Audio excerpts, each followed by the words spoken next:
Vai ser só prática, mão na massa aí, como você costuma fazer. Então seja bem-vindo aí ao Bootcamp, Jamil. Obrigado, Guilherme, está me ouvindo? Sim, perfeito, Jamil. Tá bom o áudio? Poxa, obrigado mais uma vez, é um prazer estar aqui.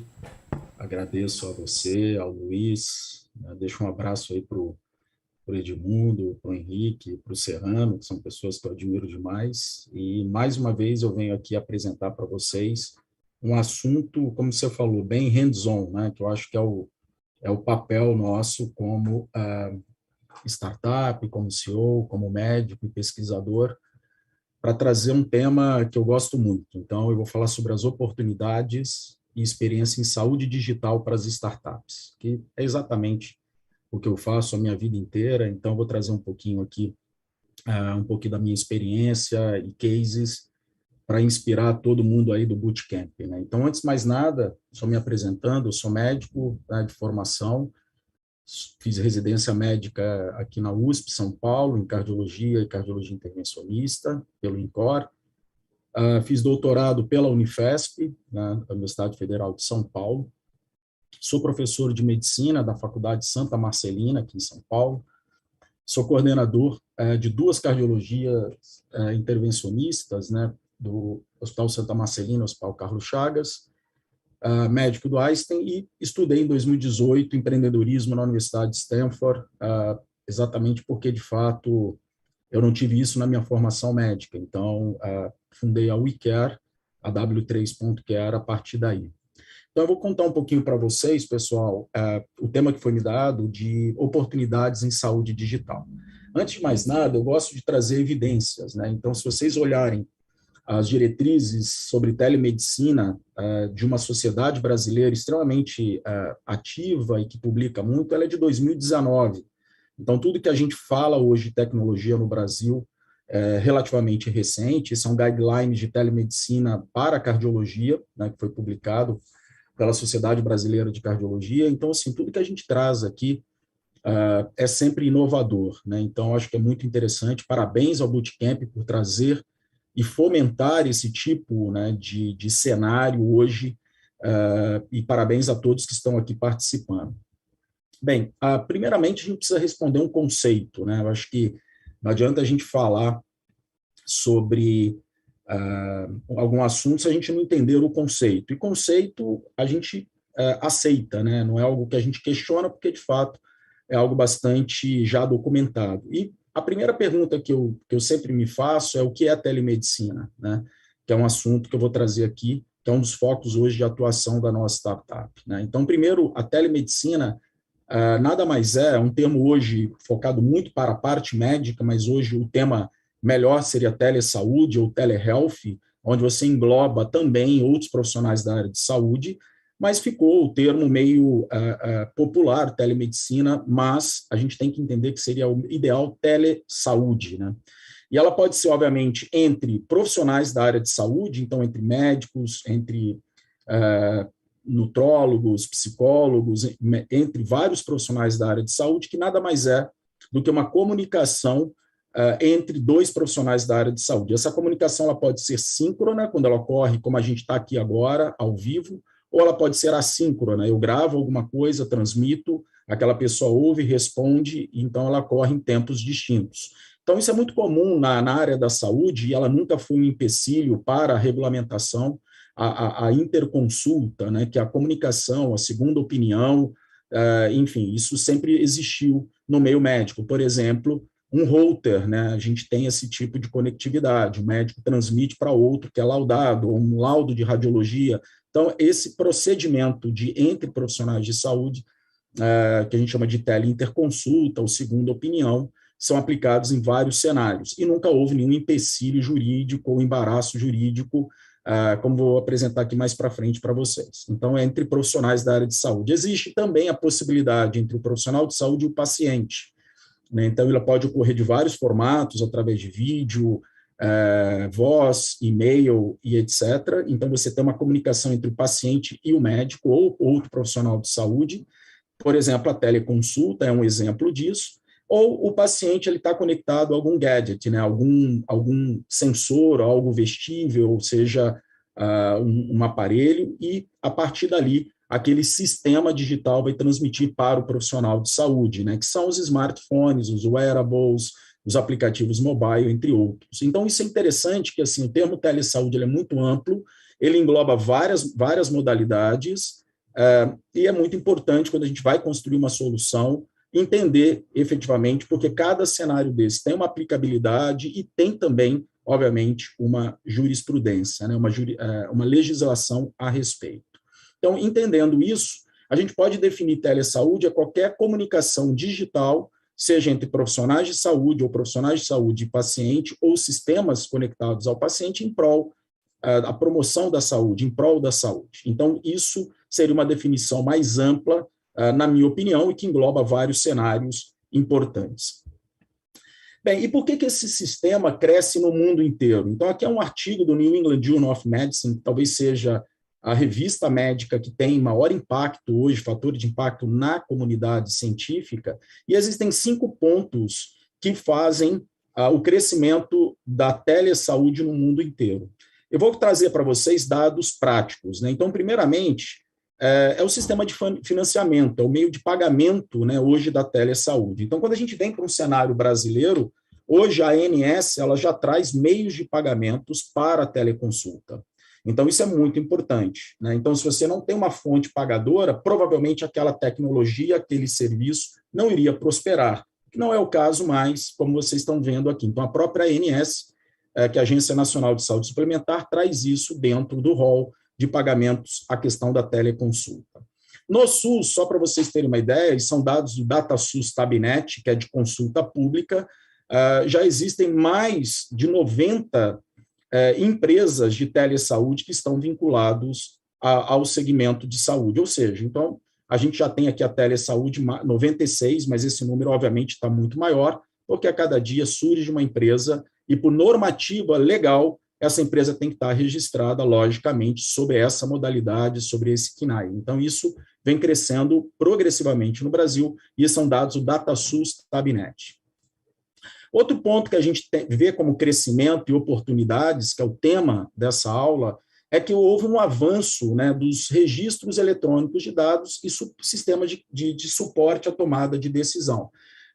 Isso no mundo inteiro. Então, a gente entende aqui que esses sistemas de tecnologias, eles vêm, obviamente, melhorando e vêm ajudando aqueles profissionais de saúde no desenvolvimento das suas atividades, né, a promoção da saúde. E aqui eu trago um estudo muito interessante. Outro ponto também é que hoje o trabalho profissional, quando se faz uma telesaúde, vem apresentando melhorias e percepções.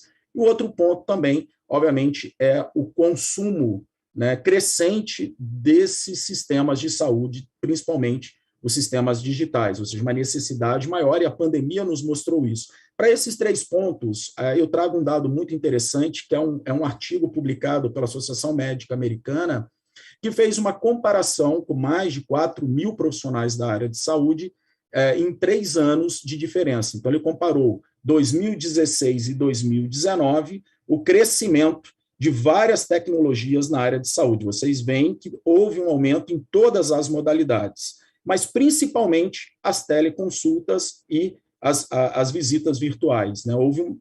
Dobrou-se, né, em 3 anos. Eu trago esse cenário porque isso é antes da pandemia, e aí, obviamente, eu vou mostrar pós-pandemia esse crescimento. Mas se você olhar também o monitoramento remoto, suporte à tomada de decisão, engajamento de paciente, point of care, e ciência de dados, dados clínicos, né, acesso a essas informações, a gente consegue ver que houve um aumento em 3 anos, em comparação 2016 e 2019.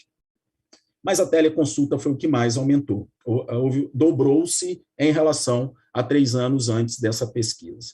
E é muito interessante que quando essa Associação Médica Americana, ela fez uma pergunta específica se os profissionais em 2016 e 2019 usavam tais tecnologias, né, e se eles viam alguma vantagem em relação ao uso de tais sistemas digitais. O que nós observamos um aumento progressivo, né, de uma vantagem definida, né, ou seja, aqueles profissionais em 3 anos perceberam que, de fato, houve uma percepção de valor em relação ao uso de tecnologias digitais, né? E aqueles que não viam ou viam uma menor vantagem, houve uma diminuição, e é muito interessante, vale lembrar que isso foi antes da pandemia. Então, é um dado que, apesar de ser,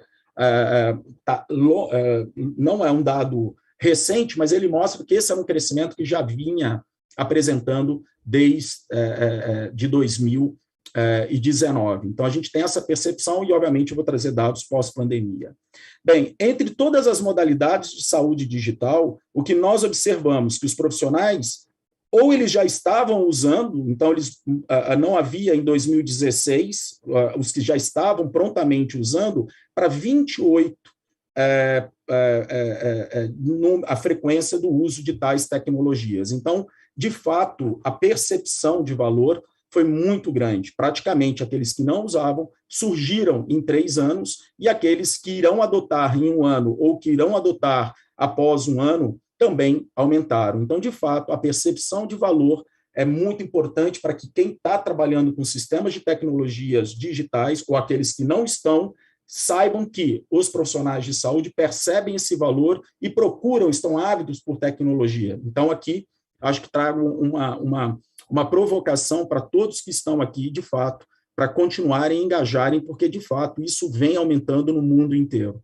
Não só a questão da teleconsulta, mas também o monitoramento remoto para a promoção de saúde. Então, foram os que mais tiveram impacto em relação a essa pesquisa.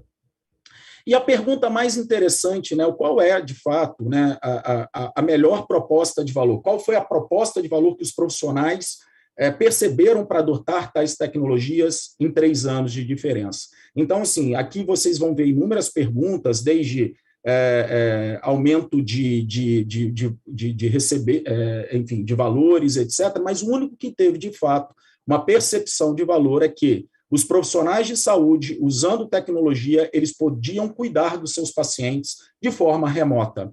Porque muitas vezes, aí eu falo como médico, e a gente quer, de fato, ter um atendimento melhor àquele paciente, e muitas vezes você está em locais distintos, geograficamente distintos e temporalmente distintos, né? Você está em outro fuso, etc., e com a telesaúde, você consegue, de fato, atender o seu paciente, e isso foi o mais importante na percepção, e foi o único diferente, estatisticamente diferente, em relação a todas as outras percepções de valor e propostas de valor que os sistemas digitais trouxeram. Então, eu acho que é muito interessante que os profissionais percebem que cuidam melhor dos seus pacientes, e isso, de fato, é a melhor proposta de valor.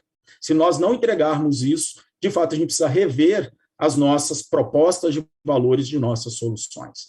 E, por fim, esse estudo da Associação Médica Americana, eles mostram que os médicos mais jovens, os profissionais de saúde mais jovens, são os que estão adotando tais tecnologias, o que é um pouco óbvio em se tratando hoje de um sistema digital, mas isso não é só para o atendimento médico, o atendimento em saúde, mas sim para atendimento de todos os profissionais. Então, imaginem vocês, os profissionais que hoje são formados, eles precisam ter esse tipo de conhecimento e aprendizado ainda na faculdade, porque, de fato, eles já vão sair e vão procurar tecnologias para eles poderem usar. Então, nós temos essa obrigação de trazer para os profissionais, principalmente os mais jovens, né, abaixo de 40 anos, porque eles, de fato, são os maiores consumidores, e por razões óbvias, mas de qualquer forma, é interessante a gente observar essa diferença em relação àqueles profissionais com mais de 51 anos de idade. Bem, e por fim, entre os 5 pontos que o New England Journal traz, de fato, o mercado de tecnologia. Então, ele vem, obviamente, melhorando ao longo dos anos, e só para vocês terem uma ideia, com o advento e o surgimento do 5G no Brasil, nós teremos 765 milhões de teleconsultas em 2025. Então, assim, isso é um número hoje que, se a instituição hoje não está olhando para esse cenário, ela precisa olhar, porque o paciente vai procurar esse tipo de tecnologia, né? É importante saber que no mundo o serviço de teleconsulta aumenta 3,6 vezes por ano, comparando 2021 a 2025. Então, de fato, a gente tem que estar preparado para essa revolução digital, e aí, mais uma vez, eu parabenizo a Arena, o Hospital de Amor, por fato, trazer esse tipo de cenário para o mundo atual.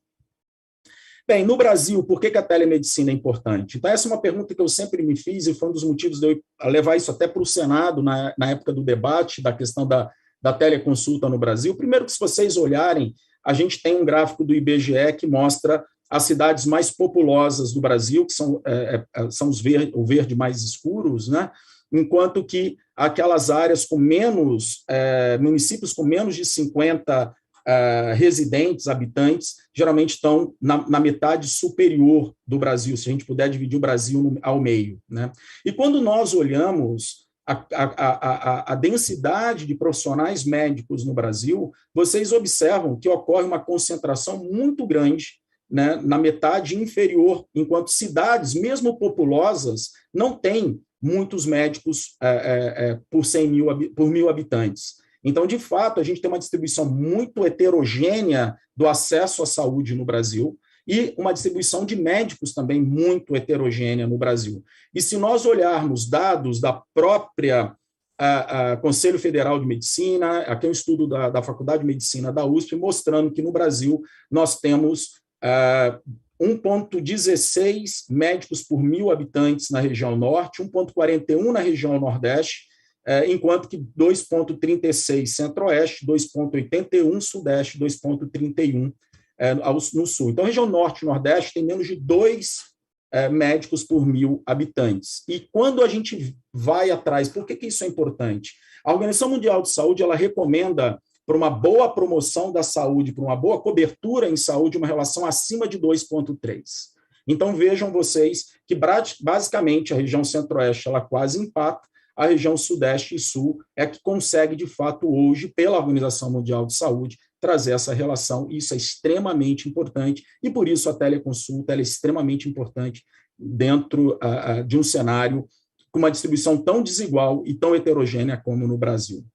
Bem, eu não vou entrar muito no critério da regulamentação, mas o Brasil ele teve alguns pontos, eu acho que a gente tem que trazer, porque, de fato, vocês vão trazer soluções e não tem como a gente criar nada se nós não estivermos dentro das questões legais. Então, eu trago aqui que, primeiro, desde 2002, a teleinterconsulta ela já é regulamentada no Brasil. Então, 2002, a teleinterconsulta ela sempre foi permitida. Então, isso nunca foi nenhum embaraço jurídico. Então, eu não vou trazer os pontos, mas, assim, o Brasil sempre permitiu a relação entre profissionais da área de saúde, tá? Bem, quando em 2018 houve uma tentativa inicial da teleconsulta, que eu apresentei para vocês o conceito, ou seja, entre o profissional de saúde e o paciente, ela foi revogada no mesmo ano. A forma como foi trazida, a pouca participação dos conselhos de classes individualmente, quer dizer, isso foi um debate extremamente complicado e, logicamente, daquela forma como foi trazido, não foi permitido em 2018. Vejam vocês que a gente está falando antes da pandemia do Covid-19. Só que aí o que acontece? Em 2020, né, por conta da pandemia, houve uma regulamentação emergencial para a teleconsulta. Talvez aqui tenha sido o embrião desse processo, e aqui, só para vocês terem uma ideia, eu já trabalho desde 2014 com telemedicina, então eu estava engajado muito nesse processo, dessa regulamentação, algo que fora do Brasil já era permitido, mas não aqui, mas veio uma pandemia para nos permitir atender os pacientes por razões, logicamente, que todos vocês sabem. Então, é muito curioso que esse processo ocorreu por conta de um evento catastrófico que foi uma pandemia. Até que em 2022 houve uma regulamentação da teleconsulta no Brasil. Então, aqui está, mais especificamente, no dia 20 de abril de 2022, a teleconsulta ela, foi permitida, e aqueles temores, né, de questão de pagamento, se havia ou não havia possibilidade de cobrar, a territorialidade, né, primeira ou segunda consulta, isso eram perguntas que nós tínhamos respostas, e isso veio permitindo que se possa fazer a teleconsulta, desde que o paciente e o médico estejam de acordo nesse tipo de relação médico-paciente e o consentimento para esta finalidade. Estando isto de acordo em plataformas que são homologadas para este fim, então você pode, de fato, fazer. Eu até trago o WhatsApp aqui, porque é uma coisa que sempre me perguntam, qual é o papel do WhatsApp em relação à teleconsulta. O WhatsApp ele não é homologado para este fim, e ele só é permitido para uma conversa informal. Por quê? Porque não é uma plataforma dedicada, você não tem uma rastreabilidade, porque aquela informação pode propagar, e quer dizer, você dificilmente vai saber o que ocorreu, e são dados sensíveis, dados em saúde, então, de fato, o WhatsApp ele não é feito para este fim, e já existe um parecer do próprio CFM dizendo que é apenas para conversas informais, não sendo permitido para suporte ao diagnóstico ou tratamento. Tá? Então, trazendo aqui um ponto importante. Bem, como eu falei para vocês, a pandemia mudou o cenário da saúde digital no mundo. Aqui são dados também do New England Journal of Medicine, mostrando, né, que dia 13 de março, por conta da pandemia em si, o número de visitas por dia em consultórios físicos, em azul, caiu drasticamente, enquanto que as teleconsultas aumentaram, né, praticamente surgiram, né, drasticamente. Então, de fato, a gente vê aqui um slide bastante interessante, o crescimento, o surgimento, efetivamente, por conta de uma pandemia do Covid-19, fez o quê? Uma aceleração dessa saúde digital, do telehealth, da telesaúde. Bem, então, acho que é um dado que nos mostra, e, de fato, isso vem persistindo. Bem, eu vou trazer alguns cenários aqui para ficar um pouco mais prático, a falar um pouco para vocês do que. Pois, Guilherme, se alguém abrir o microfone, me interrompa, porque eu não estou conseguindo ver vocês. Pode ficar super à vontade, tá? Bem, obrigado. Eu vou trazer para vocês alguns dados práticos de como uma startup na área de saúde vem fazendo impacto e como que a gente consegue melhorar a saúde como um todo, né? Então, primeiramente, eu sou médico cardiologista, intervencionista, e em 2014 tive a grande felicidade de trabalhar num projeto de telemedicina na Zona Leste de São Paulo, em unidades básicas de saúde e hospitais secundários, ao todo, eram 8, e que não tinham cardiologistas em loco, eram médicos generalistas. E esses pacientes com dor torácica chegavam nessas unidades, faziam um eletro, todos do Sistema Único de Saúde, esse eletro ia para uma central, tinha um cardiologista, vou chamar de humano, para fazer esse laudo de infarto agudo. Tendo um infarto, nós da cardiologia intervencionista íamos para o hospital para fazer a abertura da artéria, que é o tratamento de escolha e padrão para o atendimento do infarto agudo, chamado angioplastia primária. Então, de 2014 a 2019, foram basicamente 170 mil eletrocardiogramas analisados para 1.010 pacientes encaminhados, diagnosticados e encaminhados para o cateterismo na fase aguda do infarto, que é o tratamento de escolha. Então, basicamente, aqui são os pontos onde essas unidades estavam, a uma média de 14 quilômetros do hospital, que tem um centro de cateterismo, são 3 salas de hemodinâmica, 24/7, para abertura da artéria na fase aguda. E eu quero trazer esses dados para vocês verem que quando a gente analisa os primeiros 607 pacientes atendidos por um programa de telemedicina na unidade básica de saúde, 76% foram encaminhados para o cateterismo, sendo que 67% ainda na fase aguda, nas primeiras 12 horas, que é o tempo recomendado, e somente 8,3% após 12 horas do início do infarto. Mas a gente fez aqui uma mudança de um paradigma, porque esses pacientes eles eram trombolizados, que é uma medicação que você faz quando não tem um cateterismo na fase aguda, e depois que ele é trombolizado, ele vai para o cateterismo de qualquer jeito. Nesse caso, o paciente ia direto para o cateterismo, poupando uma estratégia fármaco-invasiva que foi usada em 10% dos casos. Ou seja,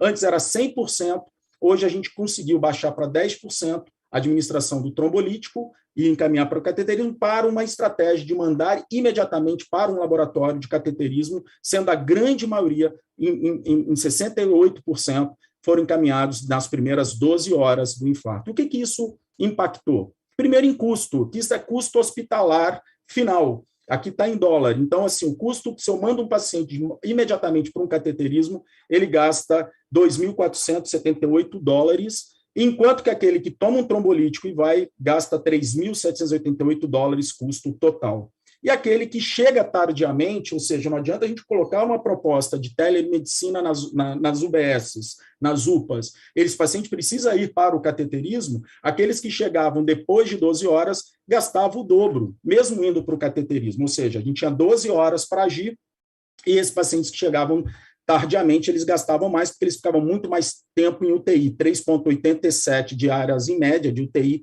versus 0,64 diárias se ele chegasse na fase aguda do infarto nas primeiras 12 horas, que foi a estratégia, obviamente, maior para um programa que até então fazia somente trombolítico e que gasta $1.500 a mais por paciente. A gente conseguiu aumentar o acesso, porque antes, quando eu tinha a possibilidade de atender apenas a porta daquele hospital, eu acabava recebendo um volume de pacientes daquela porta. Eu passei a atender 8 portas, que são todas referências para este hospital da qual eu trabalho. Então, a gente aumentou 48% em acesso medidos por AIH de internação, simplesmente porque a gente começou a fazer mais diagnóstico de infarto e encaminhar o paciente para o cateterismo, que ele iria de qualquer jeito, só que numa estratégia muito mais precoce, muito mais custo efetiva. 48% medido por AIH 3 anos antes, 3 anos depois de início de projeto de telemedicina no infarto. E a mortalidade hospitalar por infarto da instituição caiu 40,8%, porque se eu mando um paciente precoce e abro a artéria, eu susto o processo do infarto e, consequentemente, esse paciente evolui melhor.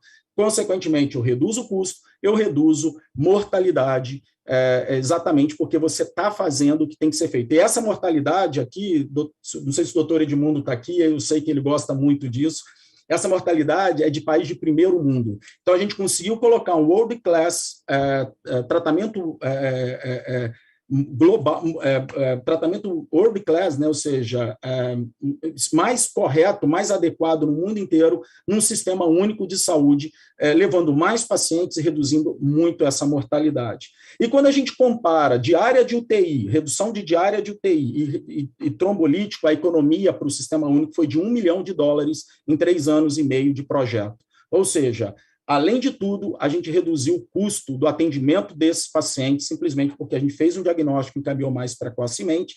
E aí, quem quiser aprofundar, eu publiquei alguns artigos científicos, um deles no JACC, que é uma revista de cardiologia, mostrando exatamente a custo-efetividade de um programa de telemedicina no infarto agudo do miocárdio.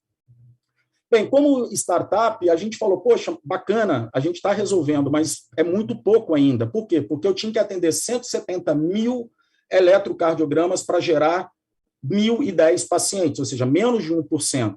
E, além do que, nós tínhamos um cardiologista para olhar todos os eletrocardiogramas. Nesse caso, a gente criou, como startup, um sistema que, através de uma foto do device que fica dentro da unidade de saúde, uma fotografia é analisada por 13 camadas de inteligência artificial e vai te dar a probabilidade de infarto agudo.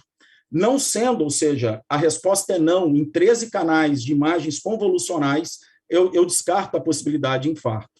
Se há mais de 80%, eu já conecto com o cardiologista intervencionista. E se for abaixo de 80% com alguma alteração, eu conecto com o cardiologista clínico por uma tele-interconsulta, permitindo, assim, a possibilidade de dar o suporte hoje sem uma obrigatoriedade de estar olhando 170 mil elétrons para gerar 1% dos pacientes. A gente coloca um filtro que vai dar a probabilidade daquele elétron ter alguma alteração e conectar diretamente com o cardiologista. Então, esse é um produto hoje que a gente tem dentro da nossa startup, focado exatamente para suporte unidades de saúde e ambulâncias que tem um eletrocardiograma, qualquer um do mercado totalmente agnóstico, para dar o diagnóstico de infarto agudo.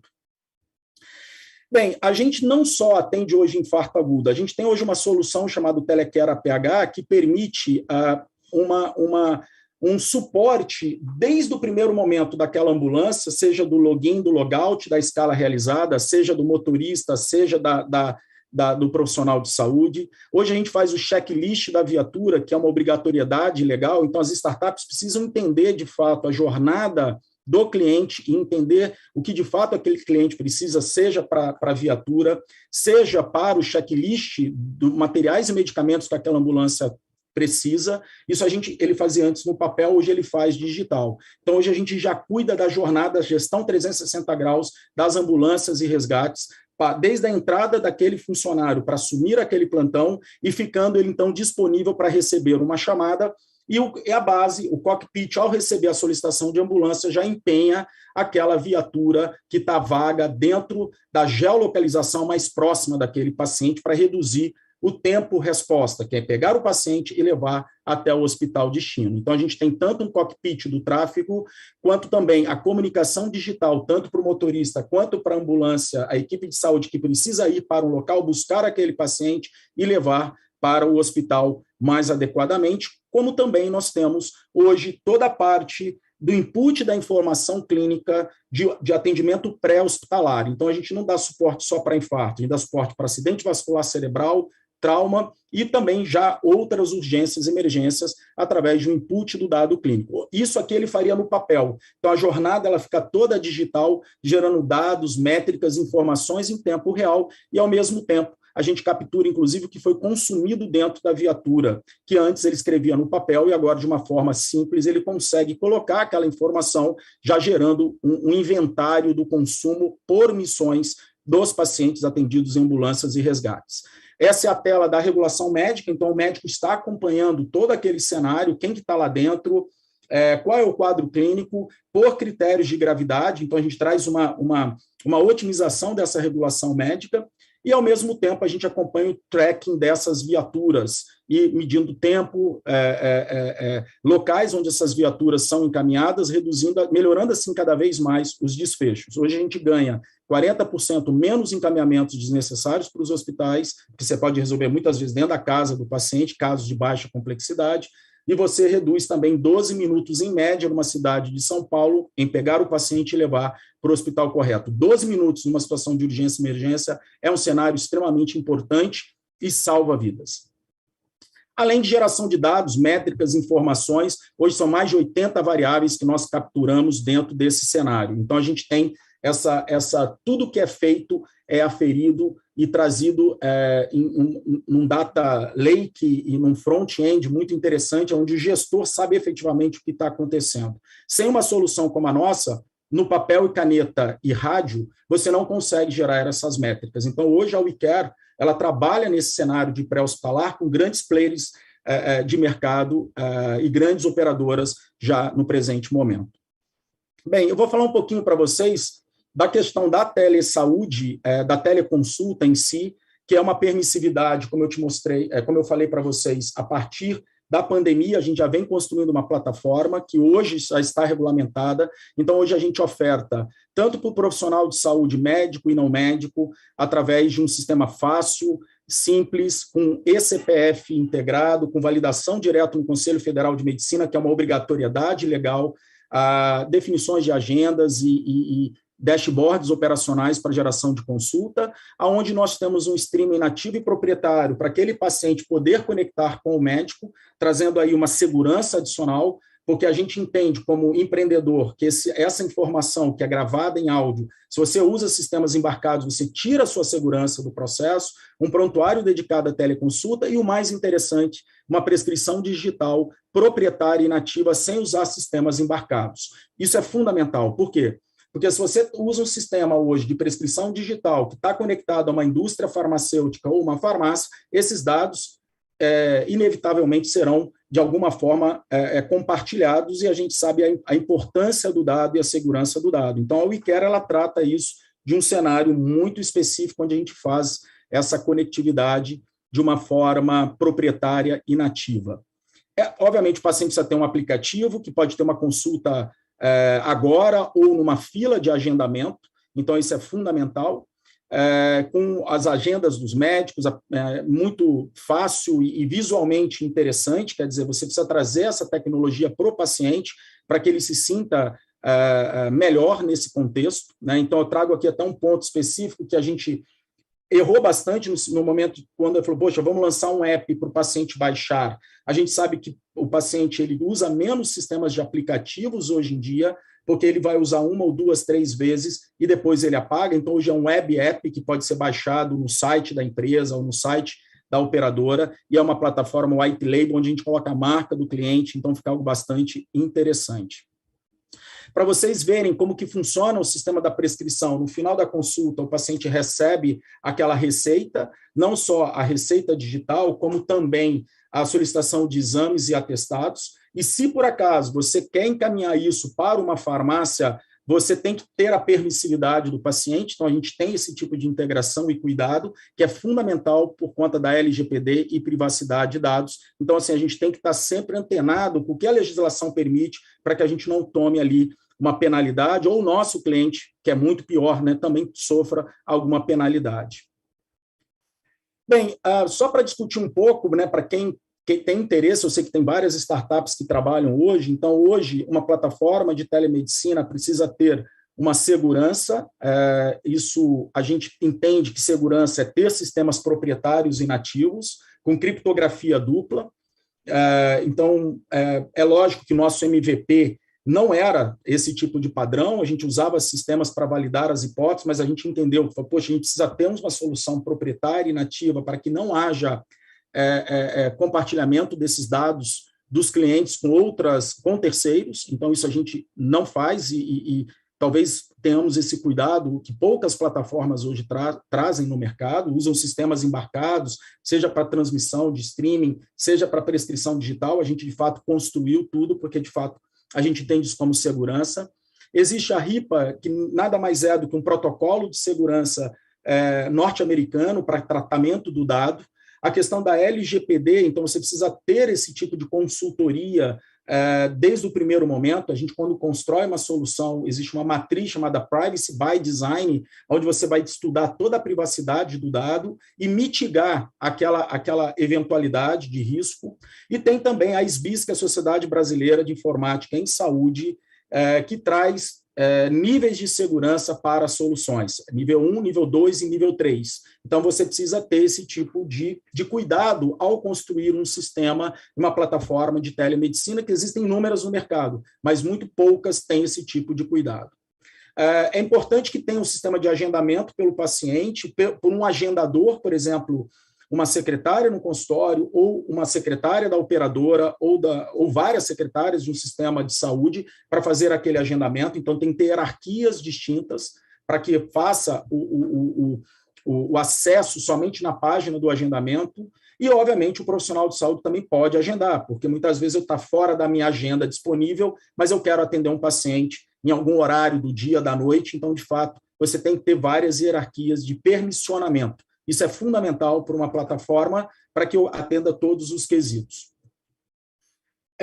Nós temos também uma obrigatoriedade por lei de validação daquele profissional perante um conselho de classe. Hoje, a única API que você consegue é da Conselho Federal de Medicina. Então, você traz aqui uma validação daquele profissional que ele está ativo, né, e dentro de um conselho de classe. Então, é fundamental, isso você tem que estar conectado a esse tipo de sistema. Por quê? Porque senão você pode colocar um médico que não é médico ou um médico que não está ativo perante o conselho por N motivos.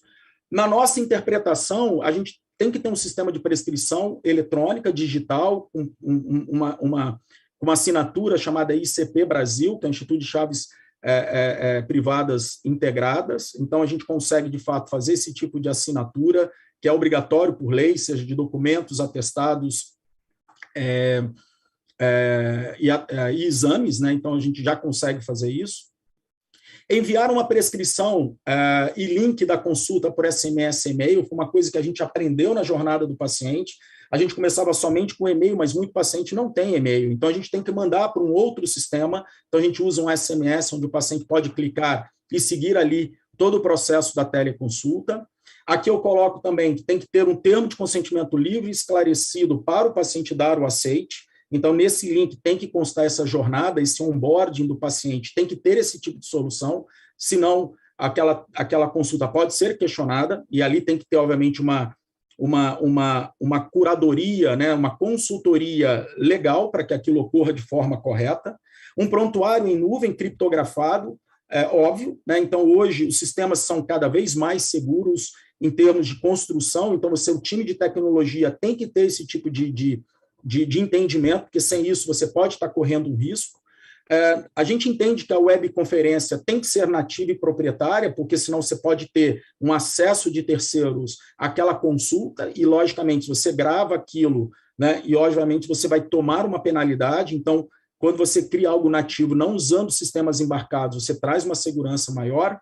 Gestão de processos, então você precisa capturar tudo daquela consulta, né? Então, daquele processo, como, sei lá, questionário pré-consulta, CID-10, resultados de exames, enfim, relatórios epidemiológicos, operacionais, por exemplo, quem são os high users, né, os pacientes que usam mais, ou que são, enfim, você traz isso tudo para o gestor ter isso em tempo real. Então, a gente entende que isso é, de fato, algo importante para o processo, principalmente em instituições de saúde. O questionário pré-consulta nos permite capturar informações como IMC, diabetes, tratamento oncológicos, cânceres prévios, cirurgias prévias e tal. Então, você consegue customizar um questionário e cria ali um campo fechado, estruturado para fazer análises depois. E o mais interessante, a gente consegue trazer linhas de cuidados específicas para clusters de pacientes. Por exemplo, eu posso capturar quais são os pacientes que são diabéticos e propor ali um processo ativo de uma linha de cuidado. Aí pode ser um enfermeiro, pode ser um nutricionista, pode ser um médico. Então, a plataforma tem que permitir esse tipo de cenário. O upload dos exames, então o paciente ele pode subir uma imagem, uma fotografia, um laudo que vai aparecer dentro do prontuário dele. Então, isso é importante dentro de uma plataforma, permitir que o médico acesse essas informações vindas do paciente e, obviamente, o que já estão ali dentro do prontuário, que são registros, né, e são, obviamente, documentos médico-legais, então você precisa registrar aquilo, e, logicamente, uma timeline, um histórico daquele paciente. Então, de fato, a gente tem todo ao meu ver, quando a gente pensa em construir uma plataforma de telemedicina, a gente tem que atender o máximo possível de necessidades para que haja uma melhor percepção de valor, seja do médico, seja do paciente. Guilherme, eu acho que eu falei menos do que eu deveria, mas a ideia era até abrir aí para algumas perguntas, porque eu não vou estar presente aí com vocês. Então, se alguém quiser fazer alguma pergunta ou discutir algum ponto, eu acho que a gente tem aí 10 minutos, acredito eu, são 11h35. A minha ideia era, de fato, poder abrir para alguma pergunta da plateia ou de vocês, para a gente poder estar batendo esse papo aqui. Obrigado mais uma vez, Guilherme. O vermelho, agradeço. Doutor. Excelente, Jamil. A gente tem, acho que dá para a gente colocar duas perguntas aqui. O doutor Edmundo tem a primeira aqui. Se alguém quiser depois só manifestar e levantar a mão, apertar o botão vermelho aí para perguntar. Okay. Jamil, tudo bem? Parabéns pela apresentação. Como vai, Edmundo? Tudo bem? E você? Saudades. Tem duas áreas que eu acho interessante. Quando você puder, nós estamos transformando o Hospital Nossa Senhora, não sei se eu te levei lá, era um hospital que nós tentamos fazer privado e vimos que não é o nosso DNA mexer com medicina privada, em Hospital do Coração, tipo INCOR. E tem um médico nosso, Daniel Marconi, que está conduzindo grupo de cardiologista, hemodinamicista, cirurgião cardíaco, para montar lá. Seria interessante, numa visita sua, numa conversa, eu posso colocar você em contato com o Daniel, para vocês conversarem e ver o que pode ser feito conjunto nesse novo hospital. Eu acho que é muito interessante ele começar com essa formação que você está mostrando aí. E a segunda coisa que eu queria também te perguntar nós fomos escolhidos, nós temos 62 AMEs no estado de São Paulo, e o AME de Barretos foi escolhido para implantar telemedicina. O exemplo para depois espalhar para os outros. E você conhece, a gente cresce muito rápido, não tem muito tempo. Seria interessante se você, quando pudesse vir ou fazer vídeo, essas coisas assim, você entender o que nós estamos fazendo nesse AME e aqui no hospital, e também tem na Santa Casa da Telemedicina, para você poder contribuir ou ver o seu interesse aí nessa integração toda, porque nós estamos ficando muito grande regional e é bom essa telemedicina. Nós estamos com o BS em Barretos, estamos com o AME, pegamos a UPA, estamos com a Santa Casa e agora pegamos o Hospital Estadual de Bebedouro. Então, eu queria sua opinião sobre esse Hospital do Coração, como é que você queria participar nisso daí, poder ajudar, e nessa telemedicina nossa.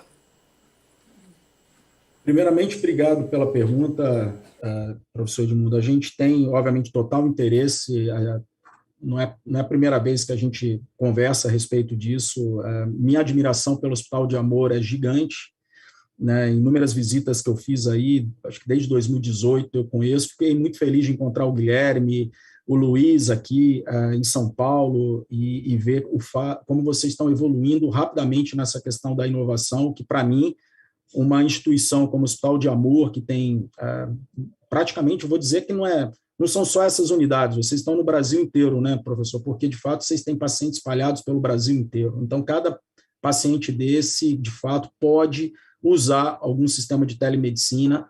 E a gente sabe muitas vezes que para o paciente é muito custoso, né, ter que pegar um carro, etc., para fazer uma avaliação oncológica ou de qualquer outro tipo de tratamento. Então, assim, hoje o Hospital de Amor ele não está só nessas unidades. Para mim, eu entendo que é o Brasil inteiro, porque vocês têm pacientes espalhados, né, em um serviço de excelência. Então, total interesse, logicamente, vai ser um prazer visitá-lo. A gente vai agendar essa visita, sim. Vou levar mais uma outra pessoa da minha equipe para o senhor conhecer também.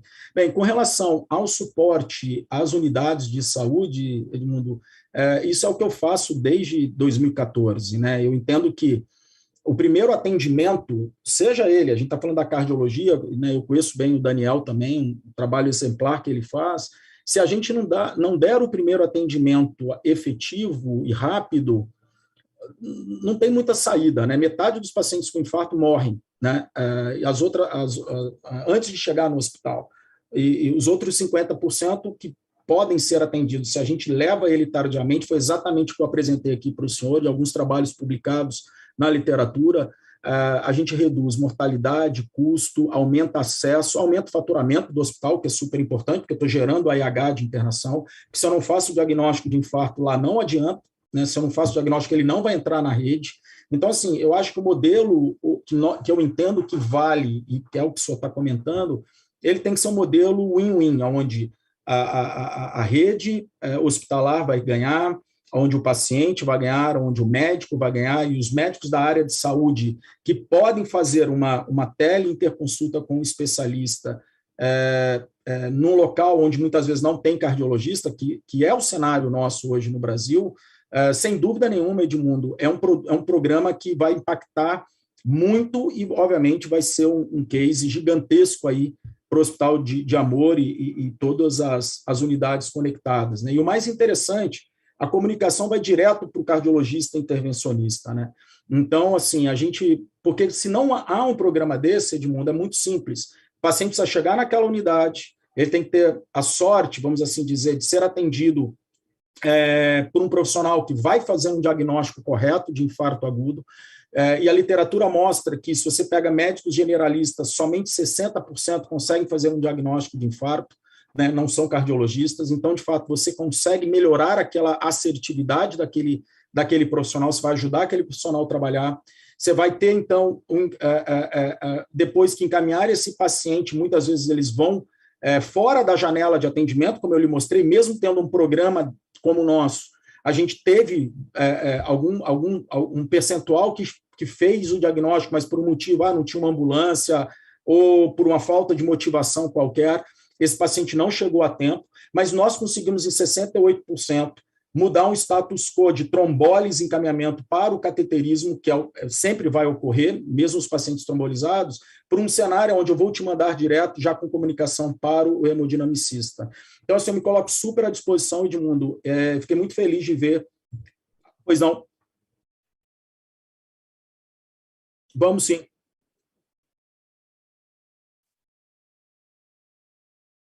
Dia por mês aqui até final do ano para usar o modelo Barretos. Só que nós precisamos usar o Romagnolo e o Guilherme, viu, Romagnolo?